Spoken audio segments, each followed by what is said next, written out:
Hello friends, आज हम पढ़ने वाले हैं पास्कल का नियम। पास्कल्स का नियम क्या होता है और कैसे यह व्युत्पन्न होता है। तो पास्कल्स का नियम जो टॉपिक है बहुत ही इंपॉर्टेंट है। इस टॉपिक से 5 या 10 नंबर का question hydraulic and hydraulic machine या फ्लूइड मैकेनिक्स में आ ही जाते हैं, तो इसलिए टॉपिक बहुत ही इंपॉर्टेंट होता है। इससे न्यूमेरिकल भी आ जाता है और इसका थियरी भी आ जाता है। तो ये देखते हैं पास्कल का स्टेटमेंट क्या था। तो पास्कल का स्टेटमेंट था कि कोई भी तरल विरामावस्था में सभी दिशाओं में समान दाब बल लगाता है। क्या था? कोई भी तरल यदि विरामावस्था में होगा तो सभी दिशाओं में समान दाब बल लगाता है। यही था पास्कल का स्टेटमेंट। यानी पास्कल का स्टेटमेंट के हिसाब से जो हमारा प्रूफ होना चाहिए वो होना चाहिए P1 equal to P2 equal to P3। तो चलते हैं इसके प्रूफ की तरफ। सबसे पहले यहाँ पर देखिए हमने एक प्रिज्म बनाया है, जिस प्रिज्म की जो सरफेस है वह कौन कौन से सरफेस हैं? A, B, B dash, A dash. एक सरफेस से हुआ, दूसरा सरफेस है B, B dash, C, C dash. तीसरा सरफेस हुआ A, A dash, C dash, C। 3 surface यहाँ पर है। तो सबसे पहले आप लोग देखिए चित्र के अनुसार द्रव के अंदर किसी बिंदु पर एक बहुत छोटा प्रिज्म जिसका सरफेस दिया है A dash, B dash, next surface है B dash, C dash, next surface है C dash, A dash. 3 surface दिया है और जिसपे दाब जो लग रहे हैं वह कौन कौन से हैं? दाब तीव्रताएं लग रहे हैं P1, P2 एंड P3। तीनों सरफेस पे जो दाब लग रहे हैं वह लंब रूप है, लंबवत है, परपेंडिकुलर दाब लग रहे हैं। फ्रेंड्स, प्रिज्म जो है वह इसका प्रत्येक पॉइंट जो है वह इक्विलिब्रियम में है, इसलिए प्रिज्म भी इक्विलिब्रियम में होगा। अतः तीनों फलकों पर कार्य कर रहे बलों के क्षैतिज और ऊर्ध्वाधर कंपोनेंट्स भी आपस में संतुलन में होंगे। यदि प्रिज्म के प्रत्येक पार्टिकल्स जो होंगे वह इक्विलिब्रियम में होंगे तो प्रिज्म भी क्या होगा? द्रव में इक्विलिब्रियम में स्टेट में होगा। और जब प्रिज्म इक्विलिब्रियम स्टेट में होगा तो इसके जो हॉरिजॉन्टल एंड वर्टिकल कंपोनेंट्स हो गए वह क्या होंगे? आपस में संतुलन यानी संतुलन की अवस्था में होंगे। तो ये देखते हैं आगे हमें क्या करना है।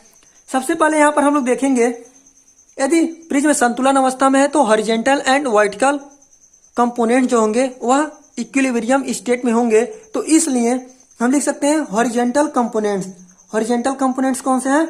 यानी जो P2 फोर्स लग रहा है इसके surface B dash, C dash पे इसका P2 इंटू BC इसका एरिया होता है। यानी दाब गुणे एरिया जो होता है वह होता है फोर्स होता है। किसी भी सरफेस पर लगाया गया फोर्स जो होता है दाब गुणे क्षेत्रफल होता है। तो P2 इस पे फोर्स लग रहा है, P दाब लग रहा है और एरिया क्या हो जाएगा? एरिया हो जाएगा इसका जो सरफेस है BC और इसका जो मोटाई है उसका गुणनफल क्या हो जाएगा? एरिया हो जाएगा। तो P2 into BC into T equal to vertical components क्या होगा? तो वर्टिकल कंपोनेंट्स देखिए यहाँ पर क्या होगा? जैसे P3 इस पर फोर्स लग रहा है, क्या लग रहा है? P3 जो लग रहा है इसको हम वर्टिकल और हॉरिजॉन्टल में इसको हम तोड़े तो क्या हो जाएगा? इसलिए के लिए इसका हॉरिजॉन्टल कंपोनेंट जो हो जाएगा P3 का, जैसे P3 यहाँ पर फोर्स लग रहा है तो क्या हो जाएगा? हॉरिजॉन्टल कंपोनेंट्स होगा P3 into AC into T into sine theta. यहाँ पर साइन थीटा क्या हो रहा है? क्योंकि यहाँ पर एंगल जो बन रहा है वह थीटा कोण बन रहा है। यहाँ पर भी एंगल थीटा कोण बन रहा है, यहाँ पर भी थीटा कोण बन रहा है। तो P3 हो गया। P3 यहाँ पर फोर्स लग रहा है, इसको हॉरिजॉन्टल और वर्टिकल कंपोनेंट्स में तोड़े तो हॉरिजॉन्टल कंपोनेंट्स क्या मिला है? P3 इंटू AC क्या मिला है? AC मिला है इंटू T इसका जो मोटाई है और एंगल जो होना है साइन थीटा हो गया। यह क्या होगा? हॉरिजॉन्टल कंपोनेंट्स हुआ। अब यदि वर्टिकल कंपोनेंट्स इसका लिखें तो P3 into AC into T into cos theta. अब यहाँ पर हम P3 जो फोर्स लग रहा है, जो दाब लग रहा है, इसको हॉरिजॉन्टल एंड वर्टिकल कंपोनेंट्स में तोड़ लिए हैं। तो हॉरिजॉन्टल कंपोनेंट्स क्या हुआ? जो इधर से फोर्स लग रहा है, दाएं साइड से जो फोर्स लग रहा है उतना इक्वल टू जो बाएं साइड से फोर्स लगा है उतना होता है। यानी right hand side equal to left hand side. तो क्या होगा? P2 into BC into T equal to P3 into AC into T into sine theta, या क्या हो गया हॉरिजेंटल कंपोनेंट्स हो गया। यदि अब वर्टिकल कंपोनेंट्स की बात करें तो वर्टिकल कंपोनेंट्स क्या हो जाएगा P1 into A B into इसकी जो मोटाई है वह क्या है स्मॉल टी है, इक्वल टू अब P3 का जो मिला हमको वर्टिकल कंपोनेंट्स इतना हो जाएगा P3 इंटू ए सी इंटू टी, और थीटा बन रहा है तो क्या हो जाएगा कॉस थीटा। यहाँ पर हमने फर्स्ट और सेकेंड इक्वेशन बना लिया। अब हम सभी लोग जानते हैं कि क्या होता है साइन थीटा इक्वल टू होता है लंब बटे कर्ण होता है, साइन थीटा इक्वल टू लंब बटा कर्ण। तो यहाँ पर थीटा कोण बन रहा है तो साइन थीटा इक्वल टू लंब, लंब क्या हो जाएगा बी सी अपान जो कर्ण हो जाएगा ए सी हो जाएगा, साइन थीटा इक्वल टू लंब बटा कर्ण बी सी अपान ए सी। उसके बाद क्या करेंगे लिख देंगे b c equal to, B c को यहाँ पर रख देंगे और यहाँ पर हम क्या कर देंगे तिर्यक गुणा कर देंगे, तो क्या हो जाएगा b c equal to a C sine theta, यह हो गया बी सी का वैल्यू हो गया। उसके बाद कॉस थीटा इक्वल टू आधार बटे कर्ण होता है, तो आधार क्या है ए बी इंटू कर्ण जो है ए सी, ए बी बटा ए सी। उसके बाद क्या करेंगे ए बी को हम यहीं पर रहने देंगे, a b equal to a c cos theta हो गया। अब हमें बी सी और ए सी का वैल्यू मिल गया है। अब बी सी और ए बी का वैल्यू हम फर्स्ट एंड सेकेंड इक्वेशन में रखेंगे। जब बी सी का value A C sine theta first equation में रखते हैं तो क्या होता है यहाँ पर हो जाता है P2 इंटू बी सी की जगह क्या रखेंगे ए सी साइन थीटा, और यहाँ पर टी जो है रहेगा equal to P3 into A C गुड़े टी इंटू साइन थीटा।